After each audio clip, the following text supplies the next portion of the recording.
네, 1부, 2부 따로 두지 않고 우리 교회학교 자녀들도 오늘 설교를 두 편 함께 듣는 날이 될 듯합니다. 들어오면서 다들 소독제 손에 바르셨죠? 네, 여러분들은 모르실 텐데 제 앞에서 보는 저의 느낌은 좀 색다릅니다. 전원이 마스크를 쓰고 계시니까. 아, 네, 오늘 이번 주에 굉장히 많은 일들이 있었어요, 그죠? 어, 이따 또 말씀을 드리겠지만. 우리 교회학교 자녀들에 대한 말씀을 먼저 하도록 하겠습니다. 이번 주에 폴 포츠라는 사람이 TV에 나와서 한국 TV 프로그램에 예능에 나와가지고 노래를 했어요. 그걸 보다가 생각이 났습니다. 여러분들은 잘 모르실 텐데요. 폴 포츠라는 인물이 누구냐면 이렇게 그 뻐드렁니에 좀 어떻게 보면 약간 못생긴 아저씨 같은 사람이었거든요. 근데 이 사람이 어, 일어나서 노래를 부르는 순간 많은 사람들이 큰 감동을 받고 그리고 많은 청중들이 환호를 하면서 새로운 스타가 탄생을 했습니다. 이 폴 포츠라는 사람이 바로 오페라 가수가 되는 순간이었습니다. 이게 뭐냐면 2007년도에 시작된 영국의 지금도 세계에서 가장 유명한 프로그램이죠. 브리티스 갓 탤런트라는 프로그램의 1회입니다. 1회. 여기서 폴 포츠가 우승하고 나서 어떤 일이 발생했느냐? 2007년 이후로 바로 우리나라에서도 기획이 들어가서 2009년 엠넷의 슈퍼스타 K가 시작됩니다. 그러니까 전 세계를 유행하는 오디션 프로그램의 서막이 바로 2007년도 영국에서 시작됐고 그 첫 우승자가 폴 포츠였습니다. 저는 기억하는데 폴 포츠가 오고 나서 이제 굉장히 많은 일이 벌어지기 시작했죠. 지금은 좀 줄어들었는데 슈퍼스타 K4인가? 4에는 지원자가 아마 어른들은 아마 들으면서 깜짝 놀라실 텐데요. 오디션 지원자가 208만 명이었습니다. 안 놀라시네요. 노래 가수 되겠다고 신청서를 낸 사람이 208만 명이에요. 208만 명. 네, 지금도 깨지지 않는 신기록입니다. 근데 참 희한하죠? 그러고 나서 이제 좀 많은 문제가 발생을 최근에 했잖아요. 그런데 요즘에 또 다른 방식의 오디션 프로그램이 시청률이 요즘 같은 시대에 30%가 나오는 아주 기묘한 현상이 벌어지고 있습니다. 그게 바로 트로트. 예. 지금 미스터 트롯이라는 프로그램이 시청률을 30%, 요즘은 예능에 5%만 나와도 성공이라고 하는데 30%가 나오는 놀라운 성공을 거두고 있습니다. 그건 뭐 여러 가지 이유가 있을 것 같아요. 원래 어, 트로트는 어, 그 나라의 경제 상황이나 사람들의 마음이 안 좋을 때 더 유행한다고 하거든요. 불황이 되면 인기가 있어지는 게 있어요. 뭐, 불황이 있으면은 미니스커트가 인기가 있어지고 트로트가 인기가 있어지고 외제는 그런 말이 있습니다. 글쎄요, 그것 때문인지 모르겠지만 어쨌든 저도 문득 보다가 저는 개인적으로 이렇게 트로트를 좋아하는 편은 아니지만 그냥 뭔가 나름의 스토리가 있고 또 감동도 있고 뭔가 그 한국 사람 특유의 정서에 맞는 노래잖아요. 전 세계에서 트로트는 저희 나라밖에 없는 거잖아요. 그죠? 일본에 엔카가 있듯이 프랑스에 샹송이 있듯이 우리나라에도 트로트가 있죠. 그 오디션 프로그램에 6살, 7살짜리 꼬마애부터 청소년 그런 아이들까지 참여하는 걸 보면서 아, 오디션은 뭘까? 예. 예전에 그 슈퍼스타 K 심사위원이었던 이승철이 했던 유명한 말이 있죠, 여러분. 어서 와, 오디션은 처음이지? 했던 그 유명한 대사가 있거든요. 예, 오디션. 오디션은 꿈꾸는 사람들에게는 아주 엄청난 기회이죠. 꿈을 가진 사람들이 하는 거예요. 꿈을 가진 사람들이. 여러분, 왜 노래뿐이겠어요? 요즘 제일 인기 있는 드라마 중에 하나인 이태원 클라스의 그 여자 주인공으로 나오는 그 김담이라는 여자 배우가 있는데, 보고 있는 친구들 많죠? 특히 10대 시청률이 압도적이던데 이태원 클라스. 그 김다미라는 친구도 영화 마녀의 여자 주인공이 했는데 그때 1550대 1을 뚫고 기존에 있는 모든 배우들을 다 제치고 들어간 신여배우였어요. 1550대 1을 제치고 들어가는 게 여러분 쉬운 게 아니에요. 그 오디션을 뚫고 들어가서 이제 연기력이 그리고 그해 신인 배우상을 탔죠. 아마 영화 본 친구들은 아마 그때 그 영화의 반전 같은 장면들을 기억할 거예요. 저도 봤거든요. 깜짝 놀랐어요. 얼굴은 애기 같은데 갑자기 마녀처럼 바뀌더라고요, 진짜. 여러분, 성경에는 오디션이 있을까요, 없을까요? 오디션 같은 장면이 하나 있습니다. 그게 여러분이 읽은 에스더서에 나옵니다. 에스더서. 에스더서는 페르시아 제국의 수도인 수산에서 왕이 기존에 왕비가 있었어요. 왕후가 있었는데 그 왕위를 폐위시켜버리고 새로운 대제국의 새로운 왕후를 뽑는 것을 오디션으로 했습니다.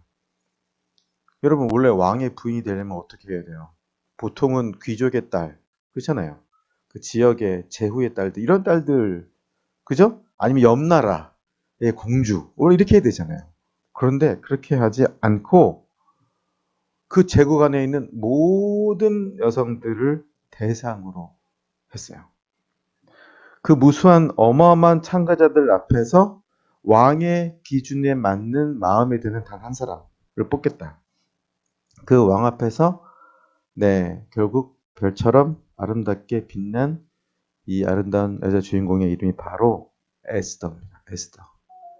여러분, 에스더라는 이름이 히브리어로 별이라는 뜻이에요. 별. 에스더가 별이에요, 별. 여러분 학교에 보면 에스더라 이름 가진 친구도 있죠? 가끔. 그게 별이라는 뜻입니다, 별. 근데 신분이 뭐였는지 알아요? 유대인이면, 그러니까 그 나라 사람이 아니에요. 유대인이고 고아였어요. 어떤 소녀가 그 당시에 어마어마했던 대제국 페르시아의 왕비가 됩니다. 이 드라마 같은 사건. 근데 이 드라마 같은 사건은 사실 하나님의 섭리가 있었죠. 에스더를 통해 그 당시에 막대한 권력자였던 하만의 악한 계략으로부터 이스라엘 민족을 구원하시고자 하는 하나님의 이야기가 담겨 있습니다. 그러면 여러분 그 왕이 어떻게 이 에스더를 선택했을까요? 궁금하면 에스더서 읽어보세요. 거기 나와 있습니다. 확실한 건 왕의 기준이 무엇인지 알았고 거기에 도달하기 위해서 1년 동안 준비했습니다. 그냥 된 게 아니에요. 뭐 예쁘면 알아서 뽑힌다고요? 천만의 말씀. 예쁘기만 해서 뽑히는 건 아니잖아요, 여러분. 예쁘기만 하면 영어 배워야 되고 노래만 고음만 올라가면 가수 되는 거 아닌 거 아시죠, 여러분? 네. 그 사람만의 매력이 있어야 되죠. 매력이 있어야 됩니다, 여러분. 예. 그러면 우리는 하늘나라에 올라가는 거는 오디션이 아닐까요? 천국에 올라가는 건 오디션이 아니라고 생각해요. 저는 비슷하다고 생각합니다. 결국 하나님의 마음에 합한 사람이 천국에 올라갈 테니까. 그러면은 어떤 사람이 천국에 올라갈까요? 하나님의 기준으로 먹고 마시고 생각하고 말하고 행동하는 사람. 하나님의 기준에 합한 사람이 뽑히겠죠? 네. 오디션의 심사위원들이 뽑듯이 자기 마음에 드는 사람을 뽑듯이 하나님의 나라도 그렇게 들어갈 거라고 생각이 들어요. 여러분 인생은 결국 오디션입니다. 결국은. 네. 그 문이 1등만 뽑히는 문이든 몇백 몇천 명이 뽑히는 문이든 자 여러분들은 선택받을 준비를 잘 하고 있는지 여러분 이제 새로운 봄입니다. 전국에서 보는 무슨 모의고사든 뭐든 다 그것도 일종의 오디션이에요, 여러분.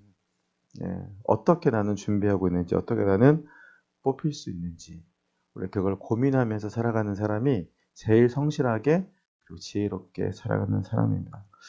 하나님 나라의 오디션에도 여러분 세상의 오디션에도 꼭 합격하실 수 있는 여러분이 되시기를 예수님의 이름으로 간절히 축원합니다.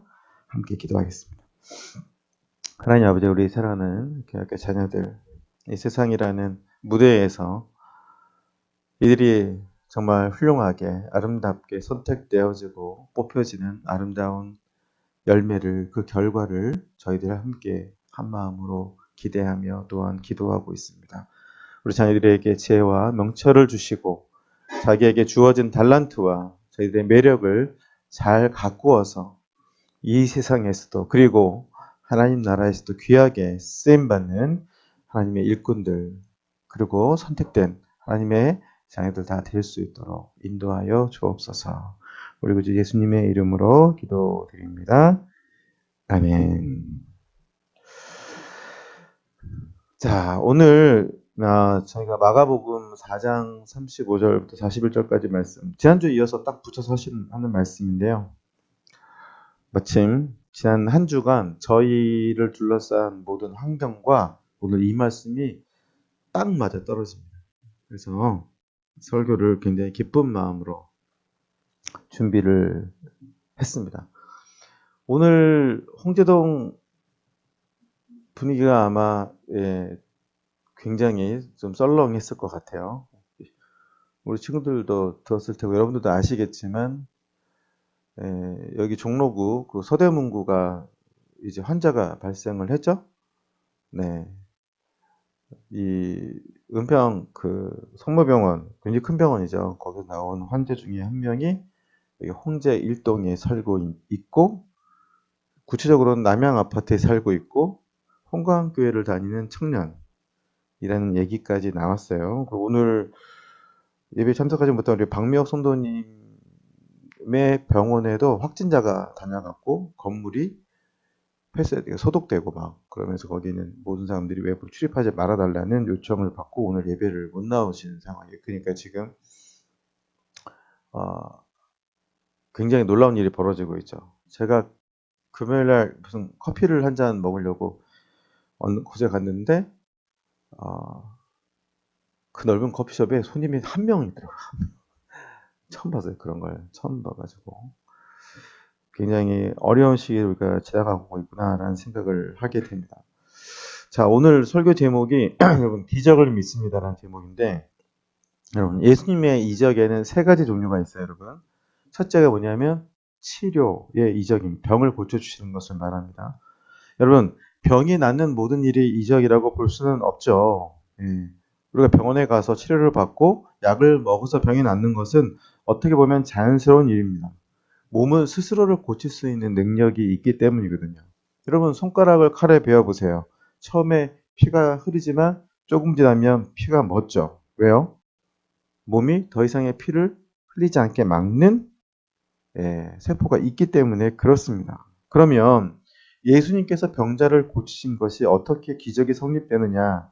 그것은 나을 수 없다고 생각했던 병이 나을 때, 사람이 고칠 수 없었던 병이 나을 때, 그리고 초자연적인 방법으로 병이 나올 때 그것을 기적이라고 부릅니다. 그래서 12해 동안 혈루병 걸렸던 여인은 그가 가진 것을 다 허비하고 많은 이원에게 고난을 받았지만 더 나아지지 않고, 치료받았다 나아지지 않고 도리어 심해졌던 차에 예수님의 겉옷에 손만 대면 나으리라는 것을 믿고 손을 대었더니 그 순간에 고칠 수 없었던 병이 순간적으로 나음을 입었습니다. 혈루병. 정확하게는 그 당시 혈루병의 범위가 좀 넓긴 해요. 피가 마르지 않는 병일 수도 있고, 어쨌든 여러 가지 피부병과 관계된 병일 수도 있는데 12년 동안 고치지 못했던 병이 예수님의 겉옷에 손을 댄 것만으로 나왔다? 그렇지, 그 기적이죠. 두 번째는 귀신을 내쫓는 기적입니다. 귀신의 존재를 믿지 않는 사람에게는 이게 기적으로 성립되지 않을 수도 있겠죠. 그러나 믿는 사람에게는 이 귀신의 문제는 굉장히 큰 문제입니다. 왜냐하면 잘 나가지 않거든요. 사람에게 들어와서 괴롭히고 병들게 만들고 마음을 황폐하게 만들고 인간의 자존감을 떨어지게 만들고 두렵게 만들고 우울하게 만듭니다. 그런데 떠나가지 않는다는 게 문제입니다. 그래서 예수님께서 이 귀신들을 내어 쫓으실 때 무엇을 보여주셨냐면 그 귀신들보다 더 훨씬 강력한 분이 오셨다. 더 강한 분이 임하시니까 귀신들이 그걸 알고 떠나가더라는 겁니다. 여러분, 영적인 세계에서는 권세가 중요합니다. 그래서 영적인 싸움이 일어나는 거고요. 사도행전을 보면 스게바라는 사람의 7 아들이 나오는데 이들이 사도 바울이 예수님의 이름으로 귀신을 내쫓는 것을 보고 귀신 들린 자한테 가서 우리도 한번 실험해보자 그러면서 이렇게 얘기해요. 바울이 전하는 예수님의 이름으로 명하노니 나가라 이렇게 얘기를 하는 거예요. 왜냐면 바울이 막 했더니 귀신이 나가는 거예요. 그걸 보고 흉내내는 거예요. 바울이 전하는 예수님의 이름으로 명하노니 나가라 그랬더니 귀신이 나가지는 않고 대답을 합니다. 내가 예수도 알고 바울도 아는데 넌 누구냐? 그렇게 얘기를 하더랍니다. 여러분, 바울을 안다고 말하는 건 바울에게 예수님의 권세가 있다는 것을 귀신들도 알고 있었다는 얘기죠. 반대로 스게바의 7 아들은 비록 그들이 예수님의 이름을 인용했지만 그들에게는 예수님의 권세가 없었다는 것을 귀신들이 알고 있었습니다. 자, 그럼 세 번째 종류의 기적은 뭐냐? 그게 뭐냐면 자연의 이적입니다. 예수님께서 물 위를 걸으셨다든가 아니면 오병이어로 5,000명을 먹이셨다든가 하는 이 자연 법칙을 초월하는 초월적인 역사가 일어납니다. 오늘 본문에 등장하는 바다를 잠잠케 하신 사건이 바로 자연의 이적이라고 볼 수 있습니다. 자, 제가 여러분에게 한번 질문을 해보겠습니다. 제가 이게 들은 얘기거든요. 어떤 예전에 아주 어렸을 때 제가 들었던 얘기입니다. 어릴 때 한 꼬마 아이가 목사님에게 와서요. 목사님, 저는 기적을 믿어요. 그렇게 얘기하더랍니다. 왜? 너 무슨 기적을 경험했니? 그랬더니 자기가 버스를 타야 되는데 주머니에 엄마가 준 차비가 없더래요. 그 당시 차비가 버스가 100원 할 때입니다. 그래서 자기가 하나님 저에게 100원을 주세요라고 기도하고 신발 밑을 봤는데 신발 딱 밑에 100원짜리가 있었대요. 자, 여러분 이제 묻겠습니다. 이거는 기적일까요? 기적일까요? 아니면 그냥 기도의 응답이긴 한데 기적까지는 아닌 걸까요? 저는 듣고 생각해 봤습니다. 버스 정류장에서 동전 저도 많이 주셨습니다. 토큰도 많이 주셨고. 근데 그걸 기적이라고 생각하지는 않았죠. 저는 기적이라고 생각해 본 적은 없습니다. 그런데 그 아이에게는 그것이 기적일 수 있습니다. 그 아이에게는. 여러분, 기적은 여러분 뭘까요? 기적이라는 게 결국 무엇이든지 내게 필요한 것이 내가 예상치 않은 특별한 혹은 초자연적인 방법으로 이루어질 때 그거를 기적이라고 부르죠. 그리고 크리스찬은 기적을 믿는 믿음을 갖고 있는 사람들입니다. 자, 이 마가복음에는 특별히 예수님의 이적이 많이 등장하는데 이 세 가지 종류의 기적이 다 등장합니다. 마가는 예수님을 어떻게 묘사하고 싶었냐면 권세를 가진 분. 하나님의 권세를 가진 하나님의 아들. 이거를 막 얘기하고 싶어 했어요.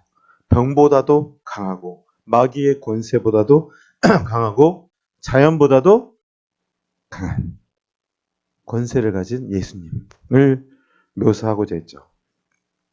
지난주 저희가 들었던 성경 구절에 보면 사람이 먼저 강한 자를 결박하지 않고는 그 강한 자의 집에 들어가 세간을 늑탈하지 못한다. 이렇게 표현이 있잖아요. 먼저 이 강한 자를 결박하고 그 집에 들어가서 세간을 늑탈한다고 했는데 그 강한 자가 바로 제가 지난주 말씀드렸죠. 그게 바로 사탄이다. 인자 대신 예수님께서 먼저 사탄을 결박한 다음에 사탄에게 붙들어 있던 영혼들, 죄인들, 그 민족들을 건질 수가 있는 것입니다. 이건 그냥 건지려고 해서 있는 게 아니죠. 왜냐하면 이미 붙들려 있기 때문에. 그렇기 때문에 제가 죄가 무서운 거라고 말씀을 드렸어요. 이거는 죄라는 거는 나의 선한 의도로 자유함을 얻을 수 있는 게 아니에요.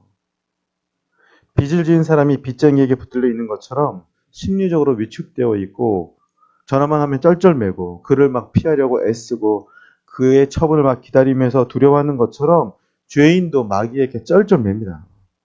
마귀가 한번 그 죄를 붙들고 흔들기 시작하잖아요. 꼼짝하지 못해요. 그럼 어떻게 해결해야 됩니까? 그보다 더 강한 분이 오셔서 마귀를 결박해야 비로소 마귀에게 붙들렸던 영혼들이 자유함을 얻게 되는 것입니다. 마치 바로가 이스라엘 백성들을 묶어놓은 것과 같은 거예요. 그런데 모세가 하나님의 권세로 바로를 찾아가서 하나님의 백성들의 자유를 요구했죠. 계속 말을 듣지 않다가 10가지 재앙을 내리고 난 후에 마침내 바로가 항복을 합니다. 그때에 비로소 400년 넘게 종되었던 이스라엘 백성들이 애굽을 떠나서 가나안 땅을 향해 갈 수 있었던 것처럼 여러분 수백 년 동안 수천 년 동안 마귀에게 붙들려 있던 민족들이 있습니다. 대한민국이 그랬어요.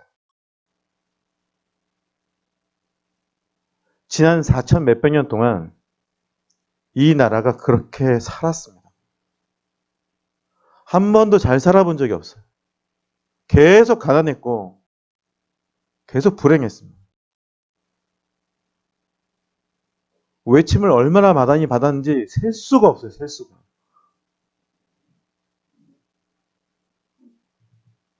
가난이란 굴레를 벗어나 본 적이 없어요. 다른 땅에 무슨 무슨 문화가 창궐하고 뭐가 있고 여러분 대한민국 역사엔 그런 거 없어요. 한 가지 자랑할 만한 게 하나 있죠. 인쇄술. 그래요. 인쇄술 하나는 자랑할 만했습니다만 사실 없죠. 그런데 이 민족이 왜 지금 잘 살게 되었을까? 갑자기 없던 석유가 났나요? 없던 자원이 생겼어요, 여러분? 아니잖아요. 대한민국이 세계에서 가장 가난한 나라 중 하나였던 대한민국이 한때 필리핀을 바라보면서 부러워했던 대한민국이 지금 필리핀보다 몇 배 잘 살잖아요, 여러분. 그 시간에 다른 나라들이 모두 잘 살아졌어요? 아니잖아요. 여러분, 이 땅도 아주 오랫동안 매여 있었습니다. 사탄의 저주에, 이 땅의 저주에 매여 있었죠. 그런데 복음이 들어와서 그 강한 자를 결박하고 민족의 정신을 깨우고 교육을 깨우고 그리고 많은 사람들의 믿음을 깨웠죠. 그랬더니 이 민족의 자유함을 얻고 하나님께 돌아오고 구원받는 놀라운 역사가 전 세계 교회의 역사에 없을 정도로 크게 일어났습니다. 그 영적 전쟁에서 수많은 사람들이 승리하면서 한 가정이 복음화되고 대한민국의 많은 지역이 복음화되었습니다. 그리고 대한민국은 가난이라는 굴레를 벗었습니다. 반만년 역사의 처음으로. 대한민국 역사상 우리는 가장 잘 살고 있는 시점에 있죠. 여러분, 이게 예수님의 권세입니다. 믿음의 권세예요. 그 강한 손에 붙들리면 나머지 것들을 이겨낼 수 있습니다. 그러니까 여러분이 매이고 있는 것에서 이기고 싶다면 누구를 의지해야 됩니까? 예수님의 권세를 의지하는 거예요. 예수님의 권세로 선포하는 거죠. 그러면 이겨내게 됩니다. 여러분, 예수님께서 행하신 이적들이 오늘 우리가 읽은 성경 본문에 기록되어 있는 이유는 첫째로 그 일이 오늘도 일어날 수 있기 때문이죠. 두 번째는 오늘 본문에서 예수님께서 기적을 행하시는 도중에도 제자들을 가르치셨어요. 예수님은 모든 사건을 제자들을 가르칠 수 있는 기회로 삼으셨어요. 그게 좋은 일이든 급한 일이든 어려운 일이든 슬프고 낙심되는 일이라도 예수님께서는 그 모든 것을 신앙의 교훈의 기회로 삼으셨습니다. 여러분, 겟세마네 동산에서 너무 힘들게 기도해서 이 땀방울이 핏방울이 돼도 기도하고 있는데 얼마나 그 마음이 힘들고 어렵겠어요. 그러나 그 와중에도 제 아들에게 시험에 들지 않게 깨어서 기도해라. 사람의 마음은 원이로되 육신이 약하다. 지금 땀이 핏방울이 돼도 기도하고 있는 이 십자가를 져야 되는 예수님의 문제로도 고민이 큰데도 불구하고 그때도 제자들에게 너무나 중요한 신앙의 교훈을 알려주는 분이 주님이에요. 십자가를 지고 가시는 동안에 통곡하고 자기를 따라온 여인들을 바라보면서 나를 위해 울지 말고 너희 자녀들을 위해 울라고 말씀하셨어요. 십자가 달려 운명하시는 순간에도 네가 오늘 나와 함께 나고는 있으리라고 하셨죠. 예수님은 그 모든 상황을 모든 사건을 믿음을 키울 수 있는 사건으로 교훈으로 삼으셨습니다. 지금 우리가 당하고 있는 모든 일도 마찬가지라고 볼 수 있어요.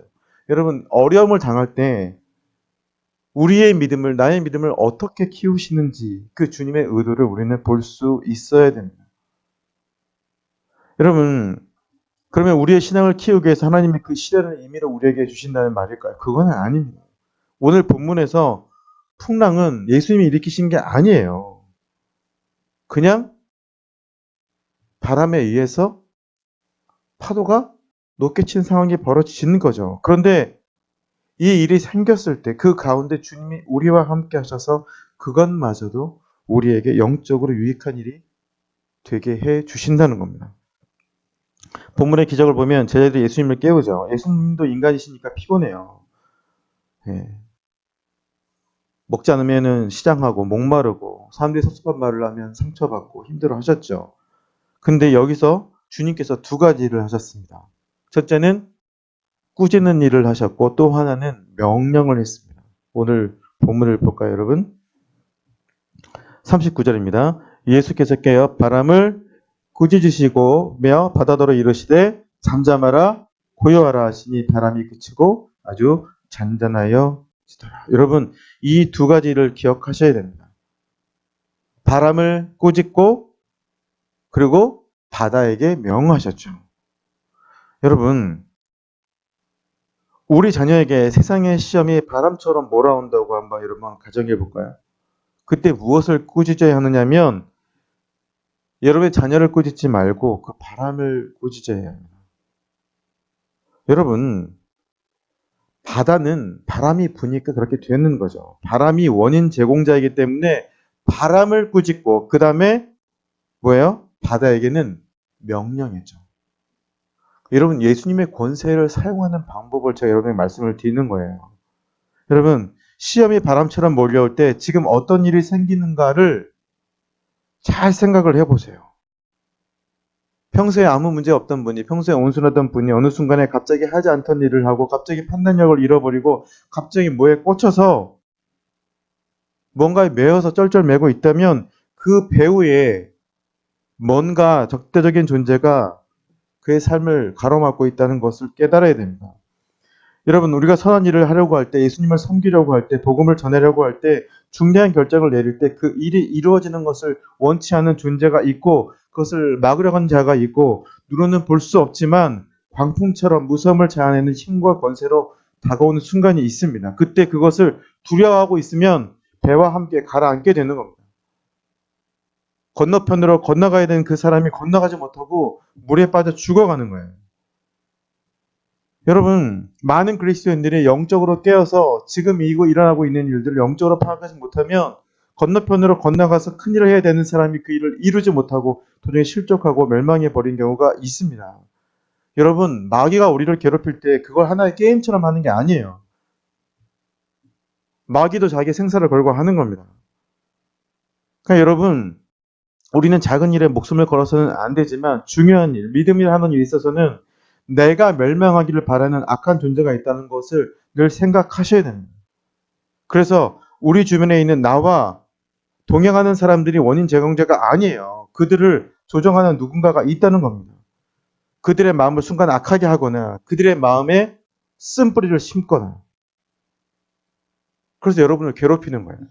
그렇기 때문에 우리가 기도할 때 제가 여러분에게 늘 말씀드리죠. 가장 여러분이 구해야 될 은사가 뭐라고요?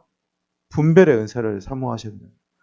성령의 8가지 은사 중에 하나가 영분별입니다. 여러분, 영분별이 뭡니까? 지금 일어나고 있는 이 영적인 일의 원인이 성령이냐 아니면 마귀냐 아니면 인간의 영이냐를 분별하는 은사입니다.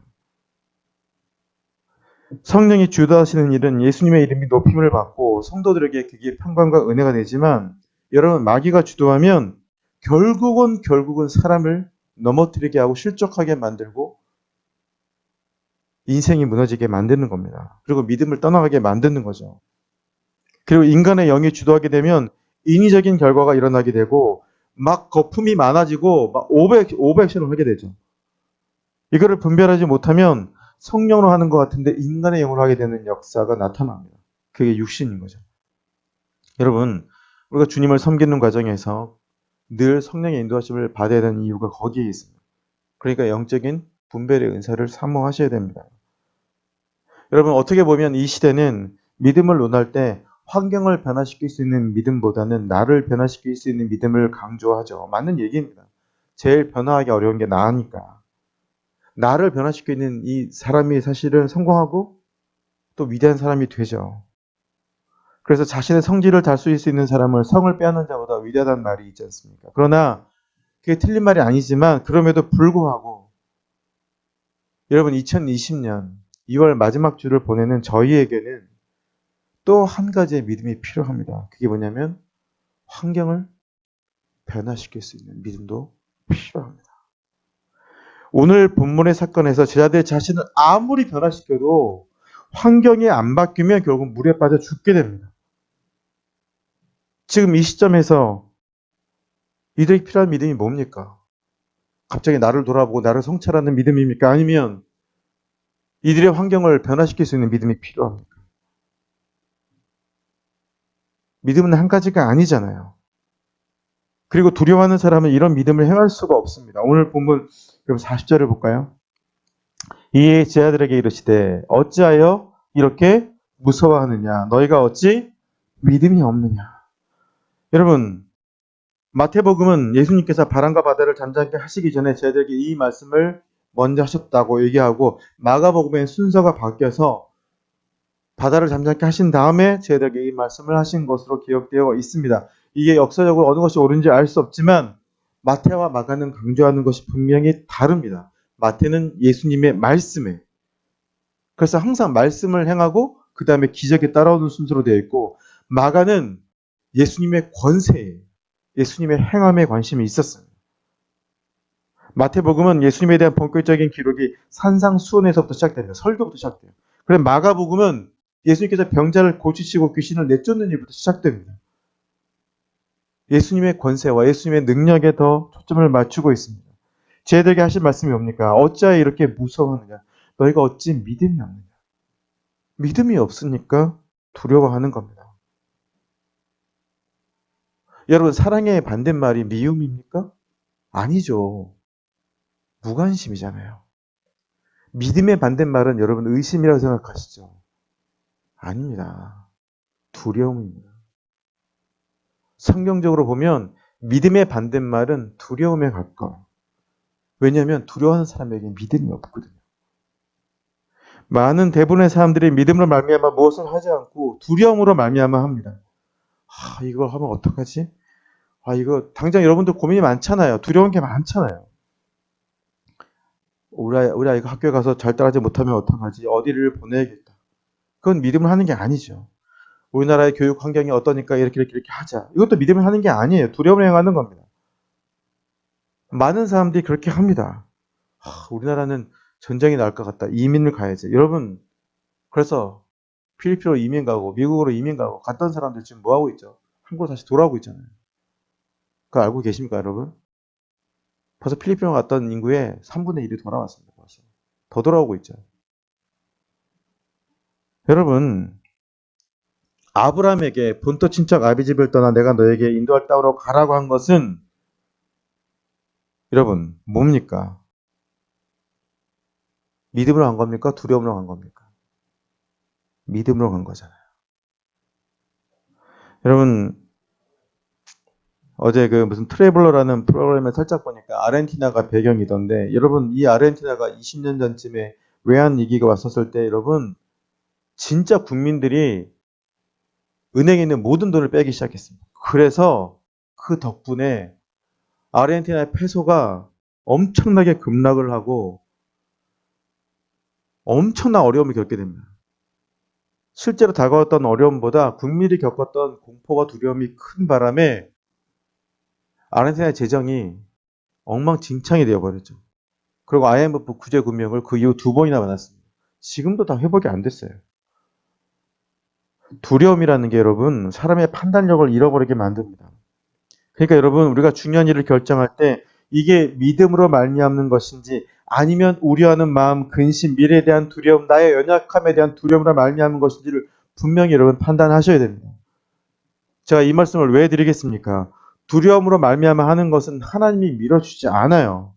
왜냐하면 믿음이 없으면 하나님을 기쁘시게 할 수 없기 때문에.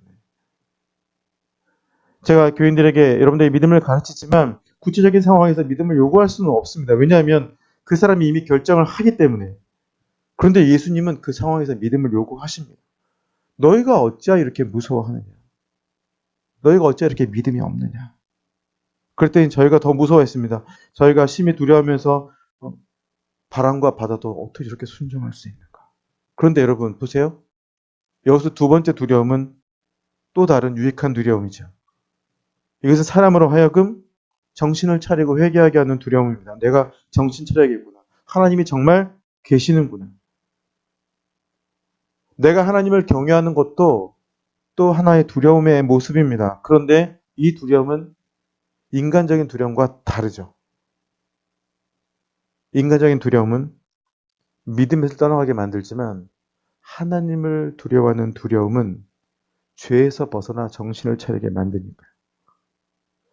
여러분, 두려워할 것을 두려워하지 않으니까 두려워하지 말아야 될 것을 두려워합니다. 그게 바로 믿음이 없는 사람의 모습입니다. 여러분, 코로나 바이러스 지금 그것뿐이 아니죠. 국민들이 겪고 있는 어려움이 많아요.